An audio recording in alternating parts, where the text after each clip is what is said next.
Bom, gente, eu vou falar com vocês sobre arquétipos, né?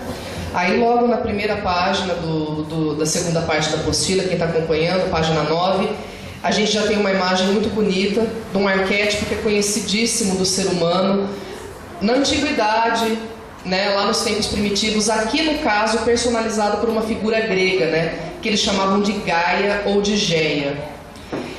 Essa figura, ela é nada mais, nada menos do que uma representação do nosso planeta, né? Então, por que eu estou falando isso agora? Eu quero que vocês voltem, vamos voltar um pouquinho na história, vamos voltar assim nos primórdios da humanidade e tentar entender como que funciona essa coisa do arquétipo dentro do nosso inconsciente. Vamos lá. Primeiro vamos para uma definição de arquétipo elaborada pelo homem que deu esse nome a eles, né? Um psicanalista muito famoso, discípulo do Freud, que depois foi bem além dele, conhecido como Carl Jung, né? Mais popularmente como Jung. Arquétipo é um conceito elaborado pelo Jung, definido como um conjunto de imagens psíquicas presentes no inconsciente coletivo. Inconsciente coletivo é como se fosse um grande campo mórfico da humanidade.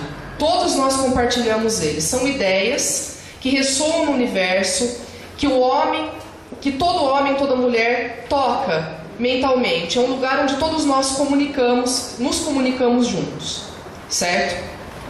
Esses arquétipos, eles são modelos. Ele define como sendo a parte mais profunda do inconsciente humano e o inconsciente coletivo. Os arquétipos, portanto, eles são indissociáveis da nossa psique. O que isso significa? Arquétipo não é uma crença, tá? Eu não posso afirmar, né, isso seria muito arrogante da minha parte, que assim, eles existem e pronto, tá? Não adianta vocês dizerem pra mim que não acreditam. Mas não é tão mentira assim. É o mesmo que eu dizer pra vocês, toda mulher tem útero. Em tese, toda mulher tem um útero. Algumas têm um útero que não funciona, algumas têm um útero invertido, algumas têm um problema no útero, mas ele está ali. É raro, né, uma mulher que nasce sem útero, a maioria delas nasce com ele. Os arquétipos estão no nosso inconsciente. Eles fazem parte da nossa construção enquanto ser humano. O nosso inconsciente, ele carrega a história do nosso planeta, né? Ele carrega a história da nossa civilização, carrega a história do ser humano, tá? Então, eles estão presentes no nosso inconsciente, chegaram até ali através da herança genética que recebemos dos nossos ancestrais. Podemos chamar isso também de ressonância. Uma palavra bem conhecida aqui para quem frequenta o PTH, né? Para quem estuda as constelações sistêmicas. Ou ainda, através de um grupo étnico, uma civilização em que estamos inseridos. Eles não fazem parte das nossas memórias num nível consciente. Eles podem ser compreendidos como um conjunto de informações inconscientes, que exercem grande influência sobre o comportamento e até mesmo sobre as crenças do ser humano. Muito bem.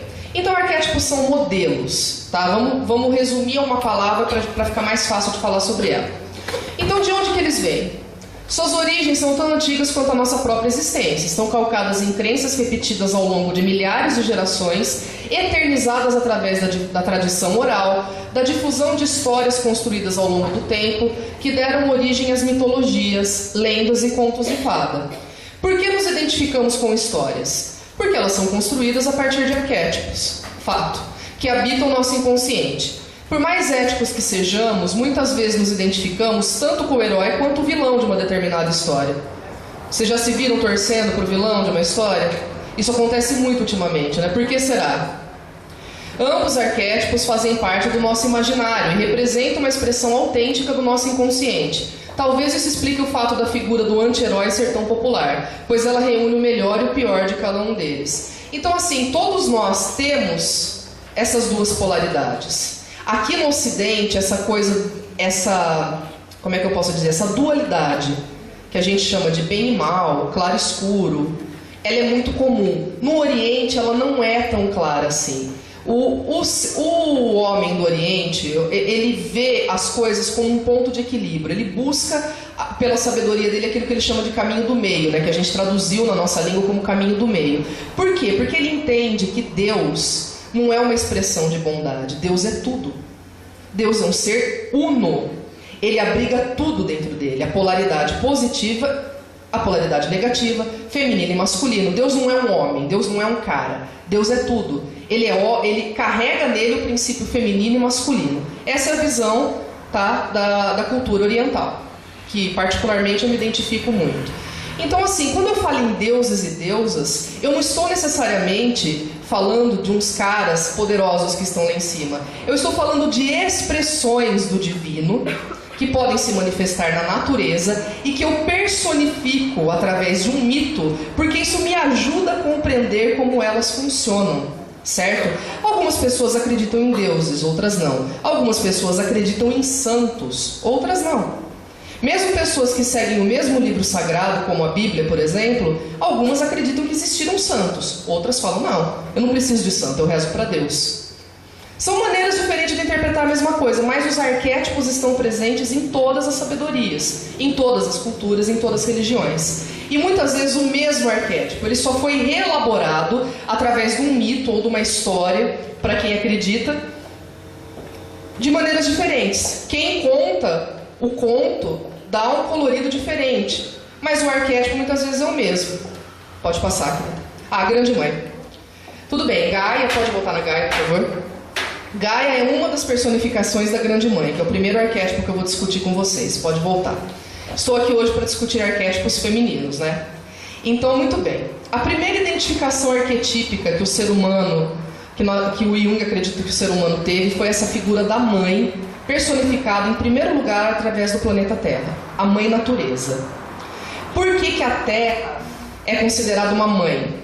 Na maioria das culturas que nós vamos estudar, que nós vamos passar, o arquétipo da Terra, do planeta, da natureza está ligado à mulher. Em algumas culturas ele é tido como um homem, mas é bem mais raro. Por quê? Pela capacidade de gerar alimento, principalmente, né? A mulher que gera vida, certo? Isso nós já sabemos. A Terra, a natureza também, é uma fornecedora de vida. Ela depende da energia masculina? Sim, ela depende. Ela depende do sol. Ela depende de outras forças. Ela depende da água, que também na maioria das vezes é considerada uma energia feminina. Porém, é a mulher que tem a capacidade de gerar, né? De acolher a vida dentro dela. E nesse ponto, ela está muito ligada à Terra. Então, eles entenderam a Terra como uma mulher. A Gaia foi transformada em deusa depois, né? Como eu falei, a mitologia é um processo de tentar aproximar aquilo que é divino e eu não compreendo da minha natureza humana. Eu crio um mito, né? Crio uma história chamando, lá, o deus da tempestade está mandando trovão, né? A deusa do sol hoje não está de mal, ela se escondeu na caverna e não deixou o sol brilhar. E aí a chuva veio. Isso é um entendimento do ser humano, daquela época, quando não existia ciência. A crença dele é como ele tentava traduzir o que ele estava enxergando. E daí começam a surgir os arquétipos, tá? Eles são tão antigos quanto a nossa civilização. Então, a grande mãe. A grande mãe é um arquétipo feminino, claro, amplamente difundido e estudado. E a figura dela é uma das mais antigas dentro do nosso inconsciente. Esse arquétipo nos leva de volta às origens da humanidade, ao período que conhecemos como pré-história. O patriarcado surgiu na Antiguidade Clássica, com o surgimento da civilização grega. Até então a figura feminina era adorada e reverenciada em todo o planeta, mas não era de uma maneira femista, tá, gente? Não significa que a mulher estava acima do homem, não. É que demorou para o homem perceber o papel dele na reprodução. Demorou para o homem perceber como ele contribuía com a fecundação. Durante muito tempo, eles acreditavam que a mulher era um ser sagrado nesse sentido, que ela tinha poder de gerar vida sozinha. Ela criava a vida. A gravidez era um evento sagrado. Eles só começaram a entender como que funcionava a reprodução de verdade quando o homem deixou de ser nômade, passou a ser sedentário e criar rebanhos. Aí eles começaram a separar machos de fêmeas e eles perceberam que as fêmeas não engravidavam.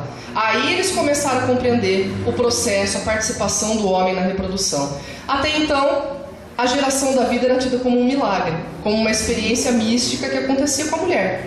Então era natural que a mulher fosse colocada assim num patamar sagrado, por natureza, por essa capacidade.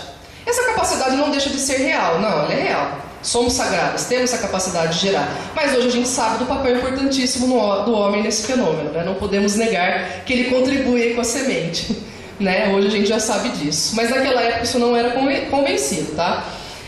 A figura da Grande Mãe se desdobra em diversas divindades femininas e é encontrada com diferentes nomes nas mais diversas culturas. Gaia na Grécia, Pachamama na América Latina, tirando o Brasil, né? Maria, mãe de Jesus, é uma figura da Grande Mãe. Ísis no Egito, Inanna, que era dos Sumérios. São inúmeras as manifestações arquetípicas dessa figura feminina maternal que personificam o planeta Terra, a Mãe Natureza. Pode seguir. Aqui eu escolhi propositalmente para vocês duas figuras antagônicas e uma delas bastante chocante para vocês tentarem entender como funciona a natureza do arquétipo, tá? Então eu escolhi Ísis do Egito e Kali da Índia. São duas faces da Grande Mãe, duas faces bem diferentes. Bom, quando a gente pensa em mãe, qual que é a primeira coisa que a gente pensa, né? Digam. Qual que é o primeiro adjetivo que vem na sua cabeça quando fala em mãe? Amor. Muito bem. A mãe é acolhedora, né? A mãe é nutridora, ela dá a vida. Ela dá amor, ela recebe, né? Proteção, muito bem. Proteção é uma palavra bem importante. É uma chave bem importante. Porém, nós que somos mulheres, sabemos que nós não somos apenas nutridas, formadas só por esse tipo de sentimentos, né? Todo mundo tem uma sombra. E assim, não adianta eu reprimir a minha sombra, eu esconder ela, falar para ela, não, eu não quero você aqui. A sabedoria ancestral dizia o que pra gente? Abrace a sua sombra, caminhe do lado dela. Ou seja, conheça-se, né? Conheça a sua sombra e aí você deixa ela no lugar dela. Se você ignora a sua sombra, ela faz o que quer de você. Ela vem nas horas mais inesperadas, né? Surge aquele momento assim, por que eu estou agindo assim? Né? Por que eu fiz isso? Meu Deus, né? Por que eu perdi o controle, gritei, quebrei tudo, ou saí batendo, chutando, né? Botei a criança lá no quarto, tranquei a porta sem ter a menor razão, saí da mesa, joguei os pratos, né? Por que a gente faz isso? Muitas vezes é porque a gente não tem conhecimento dessa sombra. E aí ela se apodera da gente no momento oportuno, no momento que ela acha. Quando a gente tem esse conhecimento, a gente aprende a trabalhar com essa sombra e fortalecer o lado que mais nos interessa, o lado equilibrado, né? Vocês vão entender que essas figuras, elas se complementam, na verdade. Ísis foi tida como uma mãe extremamente nutridora no Egito, né? E assim, é muito comum na mitologia africana eles acreditarem que os deuses ou viveram na terra como seres humanos e depois se tornaram deuses, ou então que eles desciam do céu e vinham habitar a terra junto com os seres humanos e ensinar coisas para eles. No caso de Ísis, tem mitos falando das duas coisas, tá? Aí na apostila tem bastante história sobre ela. Eu não vou poder me ater ao mito hoje, eu vou ter que tentar explicar a figura para vocês. Então ela era uma deusa que ela teve uma abrangência tão grande que ela foi considerada a deusa da medicina, da sabedoria, do parto, protetora das mulheres. Tem milhares de histórias sobre ela nesse sentido. E uma das histórias mais interessantes conta como ela reconstruiu o esposo dela, que foi assassinado por um deus que representa uma figura oposta aí, né, uma força escura, e foi esquartejado. Ela procurou incansavelmente os pedaços dele, reconstruiu ele, substituiu o órgão masculino dele por um órgão de ouro, que isso significa o quê, né? A sacralização da sexualidade. A sexualidade é sagrada, é feita de ouro. Percebam, o mito trabalha com símbolos, né? Se a gente ler as coisas na entrelinha, vai parecer uma bobagem, vai parecer um surto nosso. Mas não, é simbólico. E depois ela tem um filho com esse deus, Osíris, né? Depois dessa sacralização da sexualidade. E ela foi idolatrada pelo povo egípcio como uma mãe maravilhosa, um exemplo de acolhimento. Agora a Kali tem uma história completamente distinta. A Kali surge de uma outra deusa chamada Durga, que na Índia, no hinduísmo, tá, não tem nada a ver com o hinduísmo é uma religião que é politeísta, né? Eles acreditam em muitos deuses. Então, tipo assim, a Durga é uma figura da Grande Mãe, mas é uma deusa guerreira. Ela está lutando numa batalha, tentando vencer um demônio. E esse demônio, cada vez que cai uma gota de sangue dele, na terra, nasce um outro demônio. Então ela está condenada, cada vez que ela mata um, criar vários outros, porque o sangue se espalha e vão surgindo outros de cada gota de sangue. E Shiva, que é esse que está deitado ali no chão, que é o deus da destruição, está tentando ajudá-la a vencer esse demônio. E ela não consegue, o que esse demônio está fazendo? Aí na apostila tem o nome dele, que eu não me recordo. Ele está assombrando a humanidade. Ele está tentando trazer a maldade para o planeta. E ela está tentando impedir. E num momento de muita ira, de muita revolta, a revolta dela se personifica, sai da testa dela na forma da deusa Kali. Explode como se fosse uma filha. Ou seja, até mesmo uma figura de uma deusa, né? Ela carrega em si uma ira. Ela está tentando salvar a humanidade e não está conseguindo. A raiva dela se explode e se personifica. Perceba o que é um mito, né? Eu estou personificando uma qualidade. Kali nasce do desespero, da raiva de uma deusa que está tentando salvar o mundo. Ela nasce, ela mata os demônios. Por quê? Porque ela bebe o sangue deles. Veja que coisa, né? Chocante. Nossa, pesado. E ela consegue deter esse demônio. Só que ela é tida para eles como uma mãe. Por quê? Porque essa deusa com essa cara super estranha, azul aí, que bebeu sangue, pendurou a cabeça deles no... Ela surgiu para matar demônios. Ela protegeu eles. Então perceba como o homem antigo compreendia as coisas. Para eu acabar com uma força maligna, eu tenho que ser muito forte. Eu tenho que ser mais assustador que essa força maligna. Mas eu estou fazendo bem. Então assim, não é uma natureza de maldade, não é uma natureza ruim. Não. Ela assume uma imagem forte e poderosa para poder lidar com a maldade. É isso. É essa que é a compreensão. É considerada uma deusa escura, né? O Jung estudava essas deusas, ele, que tem essa face, ele chamava de deusas escuras.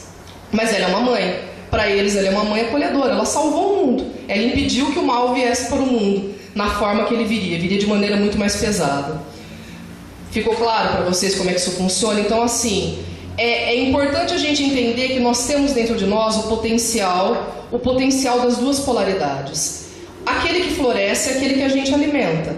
Em alguns momentos a gente precisa da figura escura para se proteger. Isso não significa ser mal. Isso significa saber impor respeito. É dessa maneira que eu estou tentando explicar para vocês o que é arquétipo. O arquétipo funciona assim. Ele não trabalha com esse conceito de bem e mal, tal como a gente conhece, tá? Não é porque você está falando que você é povoado por arquétipos, significa que você é uma pessoa má. Não. Você usa isso de acordo com o que é necessário. Mas sem esse conhecimento, a gente acessa eles de maneiras arbitrárias, certo?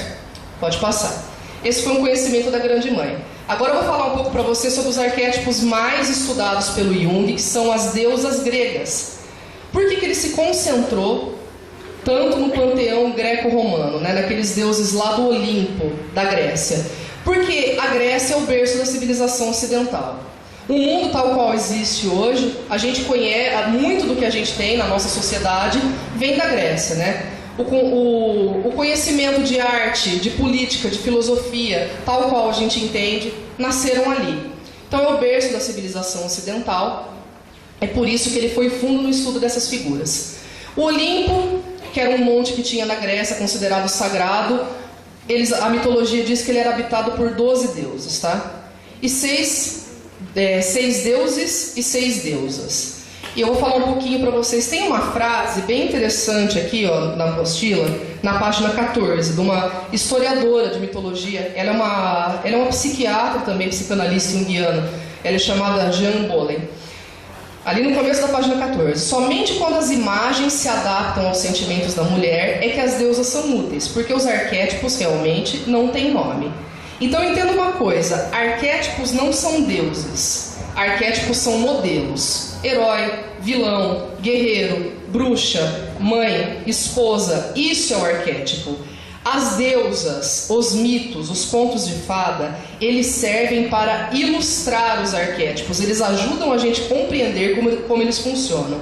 Então assim, não tem nada de errado em você compreender a mitologia, muito pelo contrário, ela vai ajudar a trazer à luz o que esse arquétipo representa.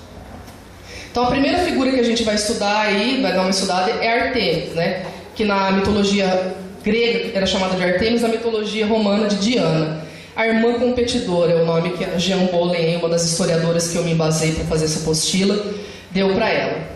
A Artemis, ela encarna assim, quase que por completo a figura da mulher independente. A Jean Bollen cria 3 classificações de deusas: as deusas virgens, as deusas vulneráveis e as deusas alquímicas. Virgem aí, no caso, não tem uma conotação somente sexual. Virgem significa que são deusas que não são afetadas elas não estão abertas, disponíveis ao encantamento, ao amor, a deixar-se envolver por outra pessoa. Artemis, ela era filha de Zeus, tá? O principal deus do Olimpo, né? O deus que é sincretizado com Deus, com a figura de Deus único, assim. E ela pediu para o pai dela, ela fez vários pedidos e um deles foi esse: eu quero permanecer virgem, eu não quero me casar. Isso significa o quê? Ela representa a liberdade da mulher. Ela é uma deusa caçadora. Caçadora, no caso, é um arquétipo de independência, né? Eu caço minha própria comida, eu me provenho, eu não dependo do homem para isso. É uma deusa que vivia na floresta, correndo aí com cachorros selvagens, com veados, eram os amigos dela. É protetora dos animais. E ela se tornou a protetora do parto. Ela se tornou para os gregos a deusa que representava a figura que acolhia a mulher no trabalho de parto. Elas rezavam para Artemis para não sentir dor, porque a história conta que Artemis ela já nasceu com esse dom, né? Ela tinha um irmão gêmeo, Apolo, que era o deus da beleza. Quando a mãe dela, Leto, pariu ela nasceu sem dor, provocar nenhuma dor na mãe, e imediatamente ela ajudou a fazer o parto do irmão que nasceu na sequência. Então ela também era tida como uma deusa parteira. Então assim, o que esse arquétipo representa? Ah, que legal, né? Você é Artemis, não preciso de homem, não preciso de ninguém, vou vir na floresta sozinha, né? Correndo com os cachorros. Não. Esse é um aspecto da nossa independência. Do quanto é necessário, às vezes, eu saber me bastar, eu saber ser autossuficiente. Todas nós temos todos esses modelos dentro de nós. A gente acessa o que é necessário na hora que é necessário. Tem um momento correto para eu me abrir para um relacionamento. E tem momentos da vida que o relacionamento simplesmente não acontece. Ele não vem, ele não chega, não é a hora dele. O que eu faço nesse momento?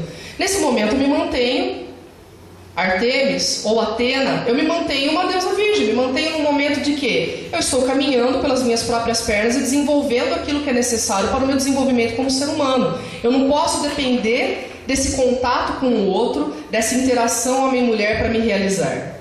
É isso que simboliza a deusa virgem, não que a mulher não precisa de um homem, ok? Não levem ao extremo. Tudo tem uma simbologia mais ali no equilíbrio. Primeira, Artemis, então, uma caçadora, uma deusa guerreira, tá? Associada com a lua também. Depois a gente entra em Atena, que também era conhecida como Minerva pelos romanos, que é estrategista. Atena é uma deusa que foi relacionada, é o arquétipo de guerreira e de estrategista também, né? A mitologia fala que Atena nasceu da cabeça de Zeus, né? A mitologia tem umas coisas bem interessantes, assim. Zeus devorou a mãe de Atena, porque Gaia fez uma profecia para ele. Ele falou que a primeira esposa dele, que chamava-se Metis, uma titânia de Oceano, ela estava grávida de gêmeos e um deles ia tomar o lugar dele. E o Zeus, ele era muito orgulhoso, sabe? Ele não quis correr esse risco. Então ele falou para a mulher dele: é verdade que você pode se transformar em tudo que você quiser? Ela disse: é. Ele: então se transforma numa gota d'água. Ela se transformou, ele foi lá e bebeu ela. Só que ela já estava entrando em trabalho de parto, né? E Deus espalha de uma maneira louca, né? Eles não são mortais como nós. Aí ele começou a sentir as dores do parto. E outros dois deuses homens tiveram que abrir a cabeça dele com um machado, e Atena saiu, linda, maravilhosa e poderosa. Então olha que interessante que é a explicação do homem antigo para a polaridade masculina presente na mulher. Ela nem sequer nasceu de um aparelho reprodutor feminino, ela nasceu da cabeça do homem, que é o quê? É o símbolo da razão. Ela já nasce masculina, ela é a própria polaridade masculina presente na mulher. Todas nós temos. Então Atena é aquela mulher estrategista, aquela mulher batalhadora, aquela mulher que se apega ao trabalho, que gosta de organizar, que gosta de deixar claro que ela está ali para vencer. Na sombra dela, ela é extremamente manipuladora e fria. Esse arquétipo, assim, quando ele domina, é aquela mulher que não se entende com mulher. Não se entende. Ela gosta de ficar perto dos homens, porque ela se identifica mais com aquela força, com aquela atitude. Isso não tem certo, não tem errado, tá, gente? Eu sempre estou falando equilíbrio, equilíbrio. Essa é a palavra para arquétipo. Todos eles têm alguma coisa boa para oferecer para a gente, e quando estão em desequilíbrio, eles podem atazanar bastante a nossa vida. Quando você está num exagero da Atena, você só quer saber de trabalho, só quer saber de leitura. Tua vida não tem diversão, tua vida não tem espaço para um relacionamento com outra pessoa, não tem espaço para maternidade, não tem espaço para mais nada. Então tudo vai ter luz e sombra. tá? A próxima, a última deusa virgem que a gente vai ver aqui é a Hestia. A Hestia é a menos conhecida das deusas gregas, tá? E é uma das que eu mais admiro, assim, o arquétipo. É muito bonito. A Hestia é uma deusa sábia, ela era a deusa da lareira. Ela era conhecida, era reverenciada e cultuada como a deusa da lareira e do lar. Lareira e lar, percebam que a palavra tem o mesmo radical, né? Lareira significa o fogo que mantém o lar vivo, né? Dr. Celso sabe bem disso, ele adora uma lareira. Essa simbologia da lareira é muito interessante, ela gera o calor que mantém a nossa casa viva. Então, a Hestia é uma deusa que tem pouquíssimos mitos sobre ela, e isso já é uma maneira da gente compreender a personalidade que ela revela arquetipicamente. Ela era meio avessa à fama, ela ficava meio que nos bastidores, assim, ela não se importava. Ela não ficava tentando aparecer, tentando chamar atenção, como outras deusas que estavam ali, sabe? E ela também foi uma deusa que pediu para ser virgem. Não, eu não quero ter um relacionamento amoroso. Então ela representa o lar em sua plenitude. O que uma mulher desenvolve quando ela está invocando Hestia? Ela desenvolve o prazer dela, pessoal, em ter um lar. E não em ter um lar só porque ela tem um marido e filhos. É a casa dela, é a sua morada, é o seu refúgio. E isso é uma simbologia incrível para nós mesmas, né? Eu sou Hestia em mim, é o meu próprio corpo, é o meu próprio templo. Isso é simbólico. Eu tenho o meu lar, eu reverencio o meu lar. Mesmo que eu não tenha uma família, mesmo que eu esteja solteira, mesmo que eu não tenha filhos. Eu mantenho a minha individualidade, eu tenho o prazer de fazer uma comida boa para mim. Não precisa vir alguém aqui jantar comigo, né? Senão eu fico lá comendo pão, banana, né? Eu chego em casa, como a primeira coisa que eu vejo, a geladeira tá largada, tá tudo, não arrumo minha cama, não. A Hestia dá esse prazer de fazer as coisas para você. É isso que ela representa arquetipicamente. E muito mais coisas, né? Hoje vamos falar um pouquinho de cada uma delas para vocês. Aí nós entramos no grupo das 3 deusas vulneráveis. O que significa ser vulnerável? Essas 3 deusas estão abertas ao relacionamento. Elas se permitem afetar pelo toque do outro. Elas deixam o outro entrar. E aí a gente começa com a Hera, que é uma figura incrível, assim, incrível.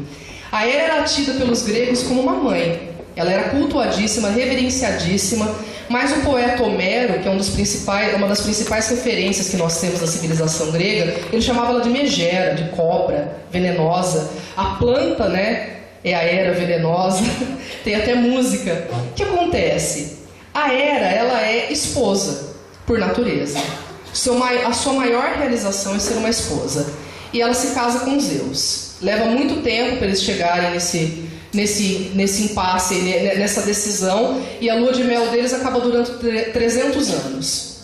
Mas quando a lua de mel deles acaba, ela acaba de verdade. E começa a briga. Para sempre. Por quê? Porque Zeus era infiel. Zeus ele não tinha uma natureza monogâmica. Ele gostava de sair por aí fecundando as mulheres. Mortais e imortais, todas elas. E a Hera, ela não gostava da competição. Mas o que acontece com a Hera? A Hera é aquela face da mulher traída que se torna vingativa. E ao invés dela ver as coisas com clareza, por exemplo, nossa, o meu marido não sabe ser fiel, ele está seduzindo, ele está violentando, às vezes ele está enganando mulheres porque ele se transformava em outro, ele virava um bicho, ele virava isso e aquilo, ela culpa a outra. Ela vai lá e fala, aquela fulaninha ali, ó, pegou meu marido. E ela persegue a outra e o filho da outra. Ela não deixa eles em paz. Então, como se não bastasse ela ser vingativa, ela direciona a fúria dela nunca para o marido, sempre para a outra e para as consequências da traição. Essa é uma sombra muito pesada na mulher, mas muito recorrente, né? Quem nunca, né? Vou nem entrar em detalhes, mas quem nunca? Quem nunca? Por quê? É mais fácil perdoar o meu marido assim. Só que muitas vezes a Hera, ela está apegada ao casamento não por amor. Na maioria das vezes, a figura da Hera, ela está apegada ao poder. A Hera, ela só se sente plena sendo esposa. Então, se ela perde o marido, ela perde tudo. Esse é um problema muito sério do arquétipo, quando você está identificada somente com o arquétipo de esposa. O que acontece? Mesmo que você tenha um casamento feliz, duradouro, aí que perdure por muito tempo, e quando teu marido falecer, o que sobra de você? Né? A Hera ela não é apegada à maternidade. A Hera é apegada ao poder. Ela é apegada ao poder do casamento, mas ela é uma figura extremamente poderosa no sentido de governar. Ela é uma parceira excelente. Então, assim, nós temos um lado Hera a ser cultivado. e outro que acho que a gente se envergonharia de assumir que a gente tem. Eu acredito que a maioria de nós se envergonharia, né? De dizer, nossa, eu fui traída, mas eu quero meu marido de volta a qualquer custo. Então eu vou lá e mato aquela lá, entendeu? Jogo o filho dela no meio das cobras, que ela fez com Hércules, né? E beleza, tô livre de novo para ficar com ele. Então essa que é a sombra desse arquétipo. É a esposa que só sabe ser esposa. E a Luz é uma esposa rainha, é uma mulher extremamente companheira e extremamente consciente do poder que ela tem como esposa, da função dela quando ela está acompanhando, numa parceria bem sucedida, tá? Então não xinguem ela também, que ela tem suas virtudes. Passe, por favor.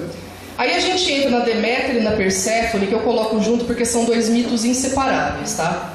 Deméter é o arquétipo da mãe e Perséfone é o arquétipo da filha.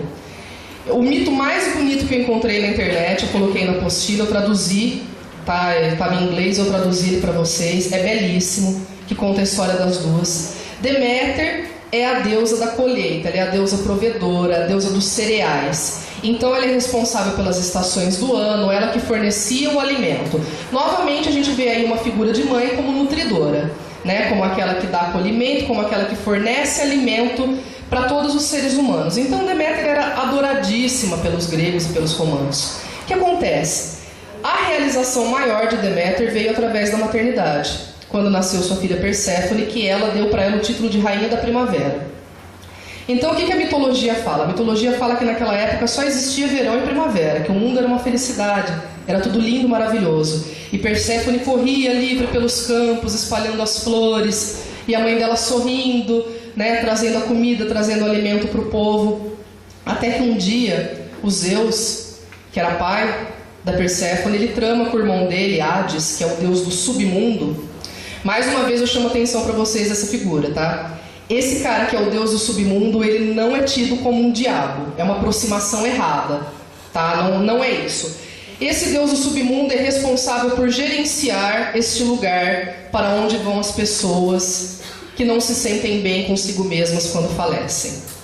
Quem leva a gente para um lugar ruim ou bom no pós-morte, isso é muito claro para os antigos, é a nossa consciência.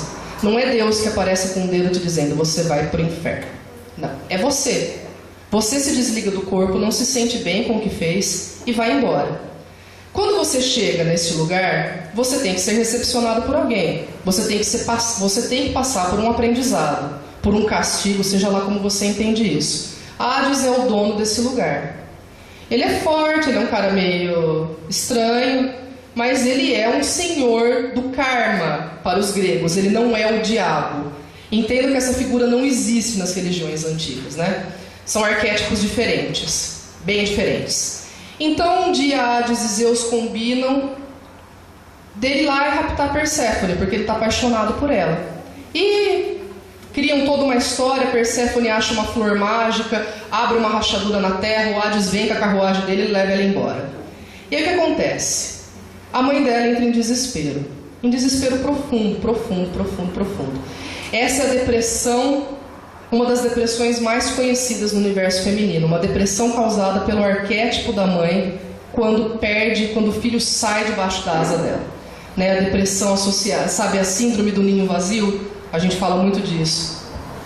Então o filho cresce, ele vai embora de casa, a mãe fica ali na casa, ela não tem mais a mesma garra para viver, ela perdeu aquilo que ela mais se doava. Então o arquétipo mãe não pode ser o único arquétipo cultivado por uma mulher. Nenhum deles pode ser o único, mas aí vocês estão vendo a problemática. Filhos crescem, saem de casa, constroem a própria família. E você está ali, né? À mercê daquilo, e você vai entristecer, vai adoecer. O que vai ser de você, né? Se você não tiver outras coisas para se ocupar, eu digo de uma maneira produtiva, se você não tiver a sua sabedoria interna, não, e eu enquanto ser humano, o que eu tenho que fazer? Então quando Perséfone vai embora, a Deméter fica desesperada e passa a procurar ela pelo planeta inteiro, pelos céus, pela terra, e chega uma hora que ela entristece, ela entra em depressão, e aí as árvores começam a murchar, começam a morrer, o inverno aparece, tudo fica gelado, não tem mais comida, e a humanidade foi praticamente dizimada.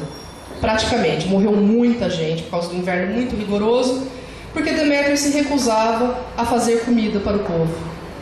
A tristeza dela impedia ela de ser nutridora novamente. Então o Zeus fica muito preocupado e ele dá um jeito.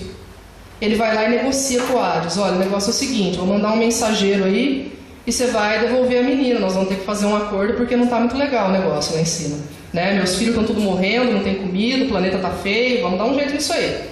E ele manda um deus conhecido por Hermes, mensageiro. O que acontece? Quando o Hermes chega no submundo, ele fica extremamente surpreso, porque Perséfone, ela passou muito tempo se lamentando, ela sofreu. Alguns mitos, inclusive, falam de violência. Passa o próximo slide, por favor, aqui, Hades e Perséfone. Alguns mitos, inclusive, falam de violência, de abuso sexual. Mas Perséfone, quando ela chega nas trevas, ela encontra o verdadeiro poder dela. Ela se torna uma sacerdotisa e ela passa a cuidar e acolher as pessoas que se perderam nesse mundo e ajudá-los e ajuda a encaminhar eles para a luz. Então, quando ele chega lá, ele encontra uma Perséfone que não é mais uma menina, ele encontra uma mulher totalmente empoderada, que encontrou o lugar dela no mundo. Ela está lá fazendo um serviço nobre, recebendo almas perdidas e ajudando elas a se reencontrarem. E ela fala que ela está dividida, porque ela sente falta da mãe, ela não quer ver aquela tristeza da mãe, mas ela se casou com o algoz dela, né? Primeiro caso de síndrome de Estocolmo que a gente conhece, né? Ela acaba se apaixonando aí e ela vira mulher do Hades. Então o que acontece? A Perséfone representa aquela menina meiga, sensível, que vive de agradar a mãe, tola às vezes, sabe? Muito presa à mamãe, não consegue ter independência, mas que no fundo a única coisa que ela está esperando é ser arrebatada por um acontecimento violento para que ela descubra quem ela realmente é. E quando ela chega, depois que ela passa por essa experiência traumática, ela se encontra, ela descobre qual é o lugar dela nesse mundo. E aí ela se realiza como mulher. Então é uma coisa muito interessante, é uma maneira de contar a passagem da mulher, né, da adolescência para a maturidade, envolve a sexualidade, tudo é simbólico, mas você vê como assim, o papel que tem uma grande catástrofe às vezes na vida de uma pessoa, né? Ela renasce, ela se encontra, ela se empodera, ela descobre quem ela realmente é. É isso que esse mito representa. Aí eles fazem um trato, a Perséfone vai passar 1/3, 1/4 do ano lá em cima com a mãe dela, e depois ela volta para o submundo. Então quando a Perséfone chega, surge a primavera, ela vem trazendo as flores, e aí depois vem o verão, né? Muita comida, muita abundância. Quando chega a hora dela ir embora, a mãe dela começa a se recolher, vem o outono, e quando ela está lá embaixo, a mãe dela está morrendo de saudade, vem o inverno, e domina a terra pela tristeza. É isso, em países onde as estações do ano são muito bem definidas, isso faz muito sentido, né? Lá na Europa isso é bem claro, nesse ciclo sazonal. Aí por último aí a gente tem a Afrodite, que é uma deusa considerada alquímica. Por que ela classifica a Afrodite como uma deusa alquímica? Porque a Afrodite, mesmo ela estando suscetível ao relacionamento amoroso, ela não se fechou, ela não diz serei virgem, ela continua tendo autonomia na vida dela. Ela se envolve com os homens, ela se apaixona, ela manda uns embora, outros ela sofre por eles, mas ela continua tendo muita personalidade. Bom, a mulher Afrodite, gente, é um arquétipo muito necessário para a mulher, mas acho que é o menos aceito na nossa sociedade. Tanto pelos homens e, infelizmente, pelas próprias mulheres, né? A gente entrou num mecanismo de julgar as mulheres, né? As próprias mulheres, tipo, aquela ali é vagabunda, aquela ali é sexy sem ser vulgar, aquela ali é oferecida, aquela, ó, finge que é santa. Uma grande bobagem, né? Uma grande bobagem. Às vezes a mulher só está expressando a sensualidade dela. Eu digo isso porque, né? Somos muito diferentes, mas somos todas mulheres, né? Todas irmãs. Quero que vocês observem assim a variedade de roupas que vocês estão encontrando aqui hoje, né? Da maneira como vocês estão vestidas. Quantas mulheres lindas eu estou vendo na minha frente, cada uma bonita do seu jeito, né? O seu modo de expressar beleza. Você vê, né? Eu e a Mayusha estamos aqui vestida de cor de rosa, e tem alguma coisa a ver a roupa que eu estou vestindo com a roupa que ela está vestindo? Não, e aí? Eu sou melhor, eu sou pior, ela é mais bonita, ela é mais sexy, eu sou mais meiga, eu sou mais preservada. Isso tudo é rótulo, né? Isso não é mais arquétipo, isso é o oposto, isso é o estereótipo que a gente fala, né? Então, assim, é importante que a gente se liberte de algumas coisas. A sexualidade é uma parte saudável da vida, e o mito da Afrodite vem para nos mostrar isso. Ela é namoradeira, mas ela está expressando o quê? A liberdade da mulher de escolher. ela não aceita o casamento que foi imposto para ela. Ela fala, beleza, tá bom, eu caso com esse cara aí, com o deus Manquetola lá que faz espada, o Hefesto, mas ela não se apaixonou por ele. Então o que ela faz? Ela vai viver a vida dela. Ele aceita, tem hora que ele briga, ela vai e volta, ela tem uns filhos, mas a missão dela era espalhar o amor no mundo, o amor sensual e a beleza nesse sentido, no sentido físico, tá? Então assim, eles dizem que sem Afrodite não existiria amor no mundo. Então, esses arquétipos todos povoam a mulher. E a mulher que não se resolve bem na sexualidade, na sensualidade, que não sabe dançar com esse arquétipo, ela acaba indo para dois extremos. Um deles é a abertura total da sexualidade desvairada e o outro é a frigidez. As duas doenças podem ser causadas por um desequilíbrio arquetípico aí com Afrodite. Então assim, é importante perceber que o ponto ali do meio sempre pode ser um norte legal pra gente. A mulher precisa dançar, a mulher precisa expressar a beleza, do jeito dela, tá? Do jeito dela, sem rótulos. Né? Não estou dizendo que tem que ter decote, ou que tem que ter saia curta, ou que não tem, ou que tem que ter salto, ou que precisa, ou que não pode pôr maquiagem. Não, isso é uma escolha da mulher, pessoal. Mas a mulher precisa expressar. A Afrodite é bela pra ela. Ela é naturalmente bela. Ela não se põe bela para agradar um homem. E é isso que é lindo, que é mágico nisso. Só que isso desperta inveja, inclusive nas mulheres. Então assim, cuidemos, né, para que uma não reprima a Afrodite das outras, né? Deixa a Afrodite, né, dançar, aparecer aí, porque ela é necessária. Ela mantém a saúde do nosso sistema reprodutor, tá? A repressão desse lado sensual adoece a mulher. Isso é uma das coisas que a metafísica da saúde também fala. Passando para frente. Volta só um pouquinho. Aqui. Depois aí uma mitologia interessante, eu coloquei para vocês uns outros panteões, porque existe muita coisa, né, para ser estudada. Aqui são duas deusas japonesas que eu gosto muito da história, a Amaterasu e a Uzumi. A Amaterasu é uma figura solar, é a deusa do sol, e a Uzumi é a deusa do riso. Elas têm uma história linda, que eu acho que não vai dar tempo de eu contar para vocês, tem aí na apostila. Mas assim, a Amaterasu é uma outra face da beleza da mulher, não é a beleza sensual. É a autoafirmação do esplendor da mulher. É uma deusa que se fere, que se esconde numa caverna, e para ser retirada da caverna, eles traçam todo um plano da Uzumi lá dançar, fazer todo mundo rir, porque a Uzumi é muito espontânea, e ela sai da caverna atraída pelo riso, e mais uma vez o mito, o recolhimento da mulher é a escuridão no mundo, né? Quando ela se esconde na caverna, acaba a luz, porque ela é o próprio sol. É raro também ver mulheres associadas ao sol, geralmente o sol é masculino e a lua é feminina, mas em algumas mitologias isso é o contrário. Por quê? Porque tudo tem um aspecto positivo e negativo, até o sol e a lua tem um lado feminino e tem um lado masculino. E quando ela sai da caverna, tem um espelho posicionado ali, ela se vê pela primeira vez, e ela se reconhece, e ela fica embasbacada com a própria beleza. E aí o sol volta para a terra, né? Então o que isso representa? Representa a mulher que aprendeu a reconhecer seu próprio valor, né? Que pela primeira vez se olhou no espelho e se deu conta do tamanho do esplendor que ela tem. Toda mulher tem isso dentro de si, tá? Ela não precisa estar presa a um padrão, a uma regra social. Toda mulher, ela tem também a Amaterasu, ela tem também o Uzumi, que causa o riso, que não tem medo do ridículo, tá? E a última deusa que eu vou falar para vocês é a Sulis. Por que eu escolhi essa deusa, esse arquétipo? Porque ela representa a saúde e a doença, juntos. A mesma deusa representando essas duas polaridades. Olha como isso é interessante. Essa é uma deusa do panteão celta, também ligada ao sol, mas ela é reconhecidamente uma deusa das águas quentes, das águas termais. Tem uma cidade na Inglaterra onde ela é padroeira. Até hoje ela é considerada a santa da cidade, assim, digamos assim, né? E foi construído um aquífero nessa cidade pelos romanos. O nome da cidade é Bath, que literalmente significa banho. Conhece? Foi para lá, já assumi. Muito bom. E lá é o santuário da deusa Sulis. Então o que acontece? Eles acreditam que essa água quente tem poderes curadores. Imediatamente o homem antigo associa isso ao quê? A algo divino. E a água é uma figura feminina, quente, tem uma herança do sol. Transformaram ela numa deusa.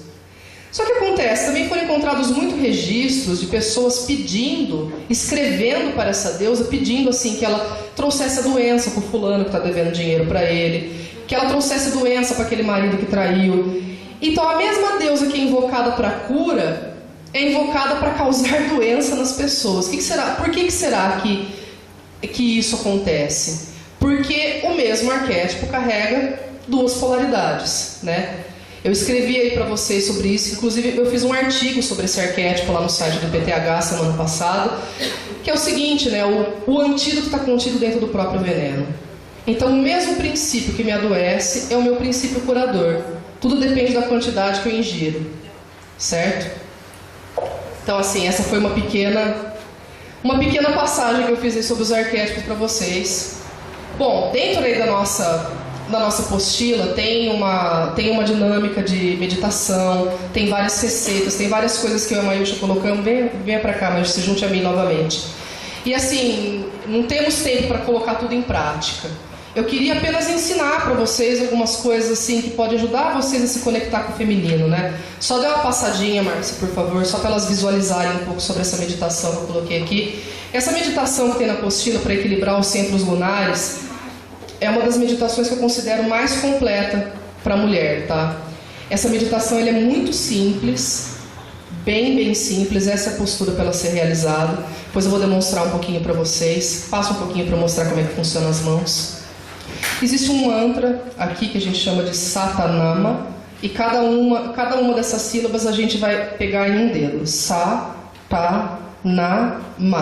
Aqui na apostila tem um significado, não tem nada de muito, como é que eu posso dizer, misterioso. Infinito significa, Sa significa princípio, Ta significa vida, existência, Na significa morte, totalidade, e Ma, renascimento, ressurreição. Então é o ciclo lunar completo da mulher, né? Como a Mayusha explicou ali no começo. Ela parte do infinito, passa pela vida, pela existência, depois ela passa pela morte, depois pela ressurreição. Nós temos 11 centros lunares no nosso corpo, tá? De acordo com a anatomia yógica, com a humanologia, que é um estudo aí do corpo físico, tanto feminino quanto masculino. E essa meditação é uma meditação exclusiva para mulheres, essa que eu coloquei aí. No CD que a gente preparou para vocês tem um mantra. E o que acontece? Se você praticar essa meditação por 40 dias seguidos, de 3 a 31 minutos por dia, você escolhe, tá? O mínimo é 3, o máximo é 31. Você escolhe quanto tempo você quer praticar. Ela harmoniza esses centros lunares. E também é uma maneira de você não ficar à mercê das energias que você desconhece. São centros de comunicação do nosso corpo. Vou passar rapidíssimo por eles. Volta ali um pouquinho, por favor. Volta, aí está nos últimos, volta no primeiro. Então olha só, a mulher tem 11 centros lunares, o homem tem 1. Então isso é uma das explicações que a anatomia yógica dá para a sensibilidade mais aguçada da mulher. O homem tem 1 centro lunar no queixo, a mulher tem 1 no couro cabeludo, passa de uma sobrancelha até a outra, que o couro cabeludo é o centro. Ela tem outro na bochecha, outro nos lábios, outro no lóbulo das orelhas, outro na nuca. Nos seios ela tem mais 1, que é uma outra linha do arco. 1 no ponto do umbigo. 1 na parte interior das coxas. Outro nas sobrancelhas. E mais 2 no clitóris e na membrana interna da vagina. E esses centros energéticos, eles controlam o nosso humor, de acordo com a anatomia yógica. Então, assim, 2 dias e meio a gente passa por cada um deles, mas não de uma maneira coordenada. Quando eles não estão equilibrados, a gente passa por eles assim, daquele jeito que eu falei, nossa, por que eu tenho esse comportamento? Por que eu estou agindo assim? Todo esse conhecimento que a gente tentou trazer aqui para vocês é uma maneira de vocês tentarem chegar a um autoconhecimento, assim, de explicar algumas questões da psique feminina, certo? E aí a gente tem algumas técnicas para vocês trabalharem isso em casa, se for o desejo de vocês. A gente passa. Não vai dar para todo mundo fazer, né? A gente pode fazer 3 minutos. Passar primeiro, depois fazer meditação. Então vamos lá. A gente tem aí 3 minutinhos só de prática, né? Gostaria de dividir isso com vocês. Vou pedir para as corajosas virem até o tatame. As que não estão se sentindo vestidas adequadamente, fiquem na cadeira que eu vou adaptar a meditação para vocês, tá? Alguém pode colocar o CD para mim? Um daqueles lá que está gravado? É a 3ª faixa. Vamos lá, mulheres corajosas, venham aqui comigo. Muito bom, muito bem. Ó, levantou, mas não veio aqui. Venham, gente, venham, não tenha medo, não tenha vergonha. Conhecimento sempre é bom. Minhas alunas de yoga, pelo menos, né, não me deixem só. Para quem não pode vir até aqui por questões de vestimenta ou que não quer se levantar, pratique sentada apenas o mudra das mãos, tá? Que eu já vou ensinar.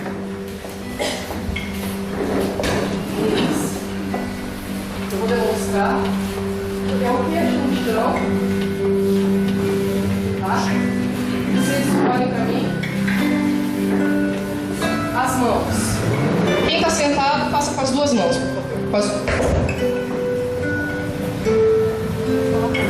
Eu vou levantar só para vocês verem, não vem abaixar.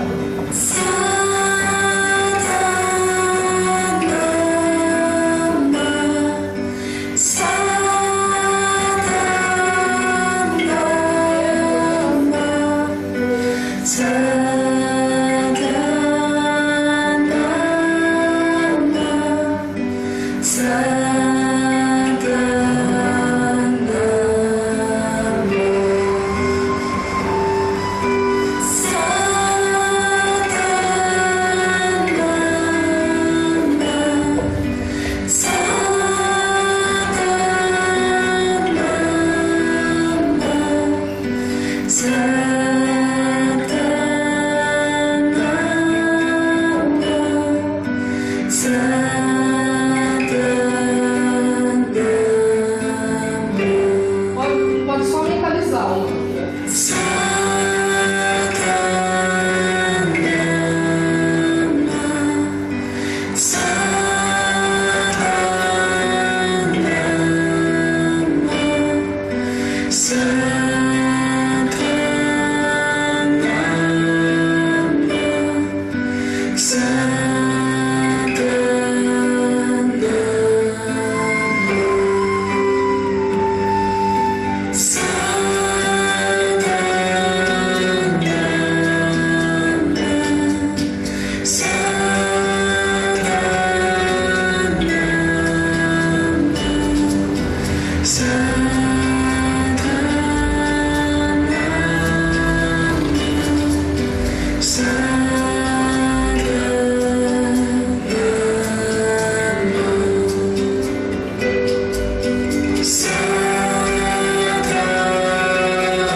Se vocês praticarem essa meditação todos os dias, por 40 dias seguidos, ela muda o padrão energético da mulher, tá? Ela equilibra a mulher hormonalmente, emocionalmente, ela promove uma limpeza no corpo físico e, principalmente, essa é uma das meditações mais poderosas do Kundalini Yoga porque ela limpa do nosso campo áurico registros sexuais.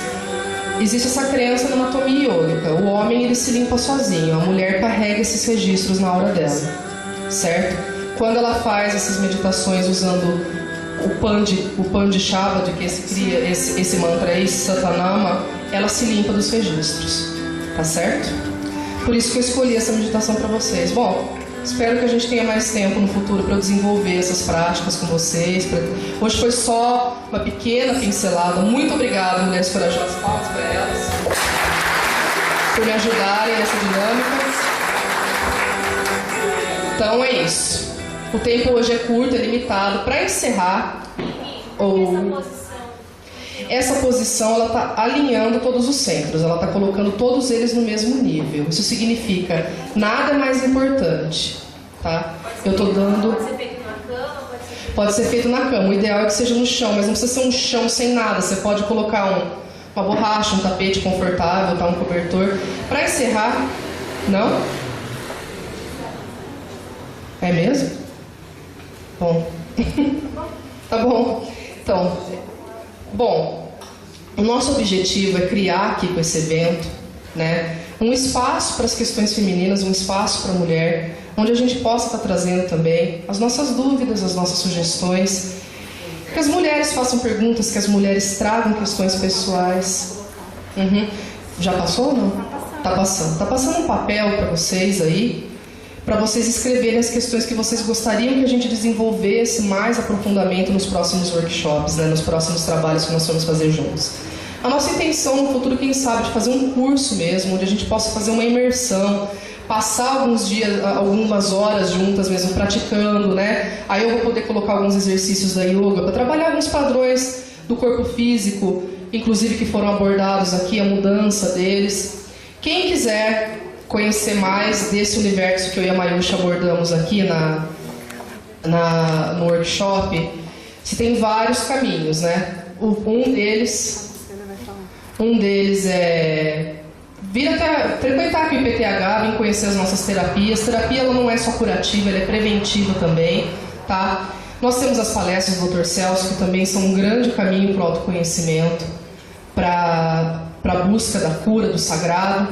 E nós temos também as aulas de yoga, tá? Que acontecem aqui de segunda e quarta às 7 da noite, de sábado às 10 da manhã. Todos estão convidados para uma aula experimental, sem compromisso, tá?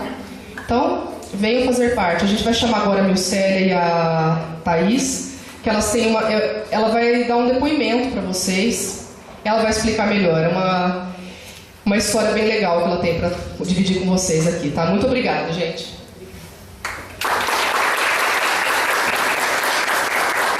Gente, boa noite. Meu nome é Milcélia. Quanto conhecimento, né? A gente fica assim, gente, tudo isso, né? Assimilar tudo isso, a gente tem que ficar muito, muito tempo com elas para a gente poder aprender muito mais. Eu queria passar para vocês que tudo isso que elas passaram aqui, eu estou um pouquinho na prática.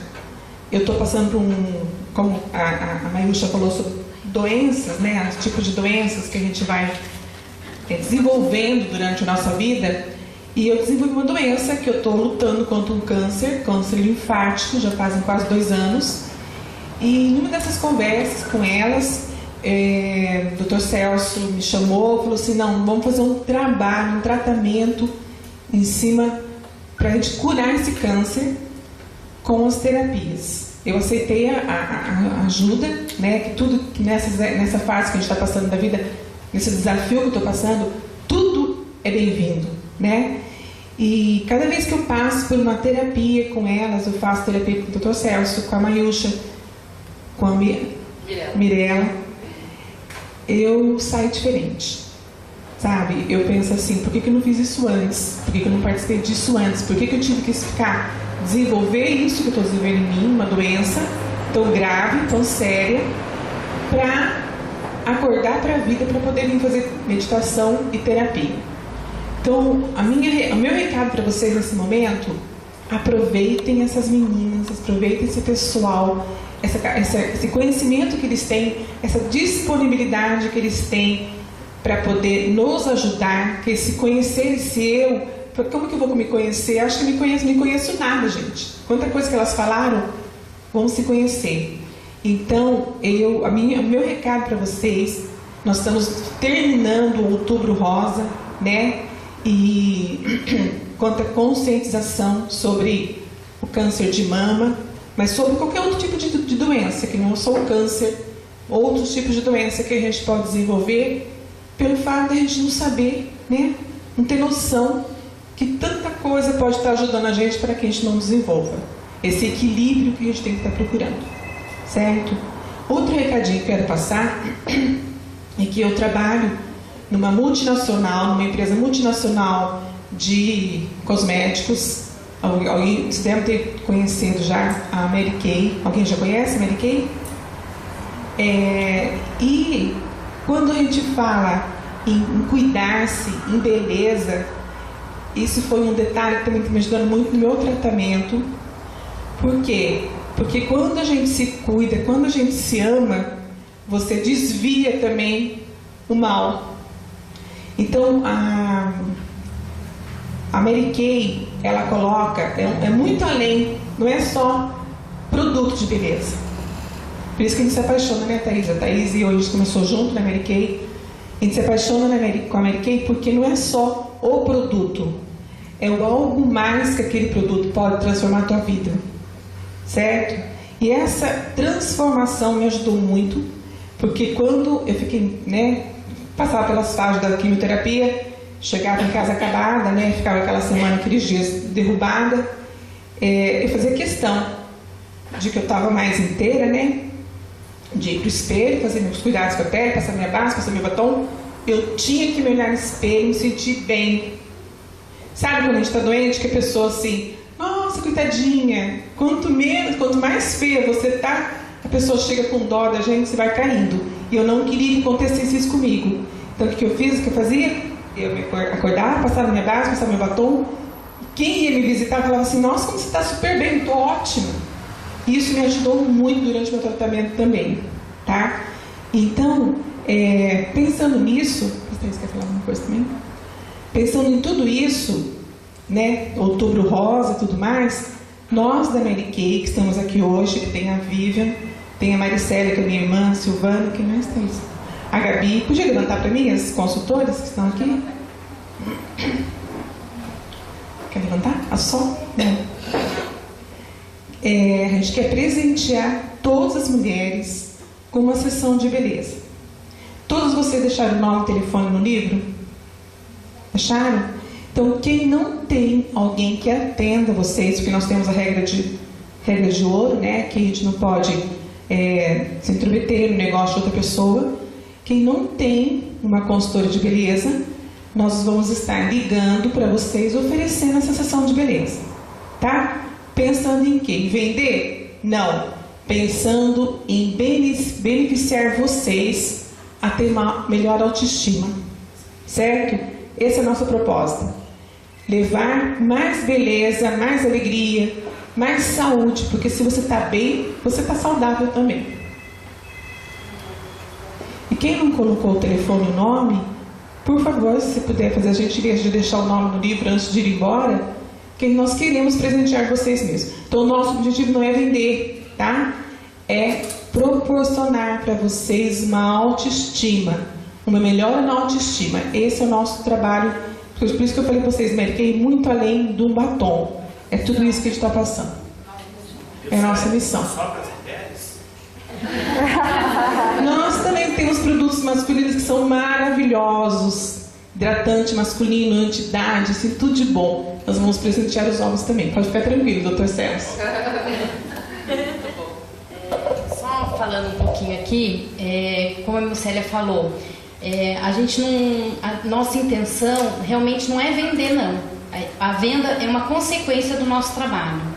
Porque quando foram me apresentar a Mary Kay e falaram que era um produto de cosmético para beleza e era importado, eu na hora me recusei. Eu falei, eu não vou, porque eu não vou nem comprar. Mas de tanto minha prima insistir, eu achei chato até que eu fui. E quando eu fui, eu estava passando por um momento difícil em casa, não me cuidava, trabalhava com o marido e cuidava dos filhos. E quando eu fui e me apresentaram esses produtos, as meninas me ensinaram a me cuidar, a como limpar uma pele, a como cuidar, a como me maquiar. E eu saí de lá com a minha autoestima elevada. Então é isso que a gente está querendo proporcionar para vocês, tá? Porque daí eu entrei nessa empresa e comecei a trabalhar com isso, meu marido não acreditando muito, mas eu queria, o nosso prazer de estar nessa empresa, que é enriquecer a vida da mulher. E como que a gente está enriquecendo? É ir lá, mostrar os produtos e fazer ela se sentir bonita. E quando ela se sente bonita, é uma consequência a nossa venda. Revelar a deusa de cada revelar a deusa de cada. Tá? Então, agradeço, né, vocês aqui hoje, agradeço as meninas que convidaram a gente, né, e então a gente vai entrar em contato para estar fazendo isso para vocês, tá bom? Mais uma vez, muito obrigada, muito obrigada, Dr. Celso, pelo espaço. Obrigada a vocês por ficar aqui agora. Quem vai assumir? Quer falar alguma coisa, Dr. Celso? Vamos encerrar? Encerrar. Já é 10 horas.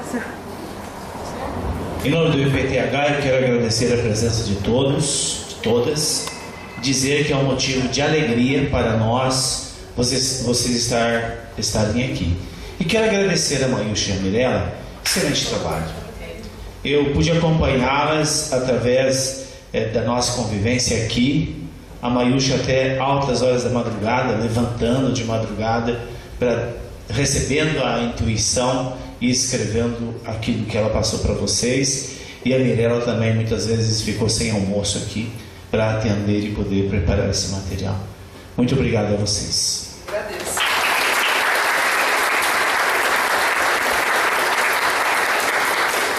Fechem os olhos, por favor. Entre em contato com a sua respiração. Conscientize-se do seu corpo.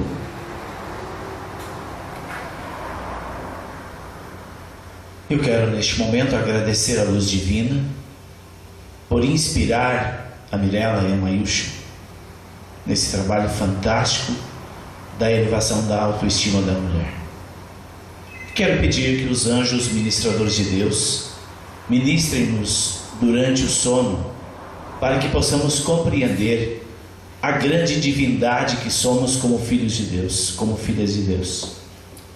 E quero pedir neste momento que o anjo guardião de cada um de nós leve-nos em paz para os nossos lares, felizes, abençoados e protegidos, que possamos encontrar lá aqueles que nos esperam, radiantes de felicidade.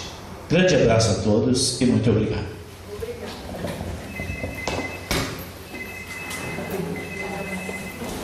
Não esqueçam de tomar o suquinho, tá? Por favor,